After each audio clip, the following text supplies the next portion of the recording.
เตือนฝนตกหนักอยู่แขวงเวียงจันทน์บริคำไซคำมวนและสวรรณเขตกว่า 45% ของพื้นที่กรมอุตุนิยมเร็วทกศาสตร์พยากรณ์อากาศวันที่ 6 พฤษภาคม 2025 ว่า ความกดดันต่ำของอากาศร้อนยังปกคลุมอยู่ทั่วทุกภาคของประเทศลาวด้วยกำลังปานกลางสมทบกับกระแสลมตะวันตกพัดปกคลุมซึ่งเจนให้อากาศร้อนและจะมีฝนตกฟ้าห้องฟ้าเหลื่อมในดับคอยในแต่ละภาคและตกในดับปานกลางเพราะมีลมพัดแรงอยู่บางท้องถิ่นแขวงภาคกลางลงหาภาคใต้ภาคเหนือด้านตะวันออกแขวงพงสาลีเวียงไซซ้ำเหนือและเสียงขวางอากาศร้อนและจะมีฝนตกฟ้าห้องฟ้าเหลื่อมในดับคอยอยู่บางท้องถิ่นเพราะมีลมพัดแรงเป็นบางโอกาสหรือนาทีการปกคลุมของฝนเท่ากับ 20% ของภาคอุณหภูมิในระหว่าง 18-30 องศาภาคเหนือด้านตะวันตกแขวงหลวงน้ำทาบ่อแก้วอุดมไซหลวงพระบางและไซยบุรี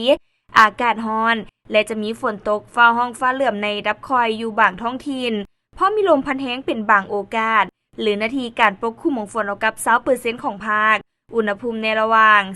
18-35 องศานครหลวงเวียงจันทน์อากาศร้อนพร้อมจะมีฝนตกฟ้าห้องฟ้าเหลื่อมในดับคอยอยู่บางบริเวณหรือนาทีการปกคลุมของฝนเท่ากับ 20% อุณหภูมิในระหว่าง 26-35 องศาภาคกลางแขวงเวียงจันทน์บริคำไซคำมวนและสวรรณเขตอากาศร้อนหาร้อนเอาและจะมีฝนตกฟ้าห้องฟ้าเหลื่อมในดับคอยหาปานกลางอยู่บางท้องถิ่นและมีลมพัดแรงเป็นบางโอกาสหรือนาทีการปกคลุมของฝนเท่ากับ 45% ของภาคอุณหภูมิในระหว่าง 23-37 องศาภาคใต้แขวงสารวันจำปาสักเซกองและอัตตปืออากาศร้อนและจะมีฝนตกฟ้าห้องฟ้าเหลื่อมในดับคอยหาปานกลางอยู่บางท้องถิ่นเพราะมีลมพัดแรงเป็นบางโอกาสหรือนาทีการปกคลุมของฝนเท่ากับ 45% ของภาคอุณหภูมิในระหว่าง 21-37 องศาสำหรับเขตภูเพียงบริเวณอากาศเย็นพร้อมจะมีฝนตกฟ้าห้องฟ้าเหลื่อมในดับคอยหาปานกลางอยู่บางบริเวณและมีลมพัดแรงอยู่บางบริเวณหรือนาทีการปกคลุมของฝนเท่ากับ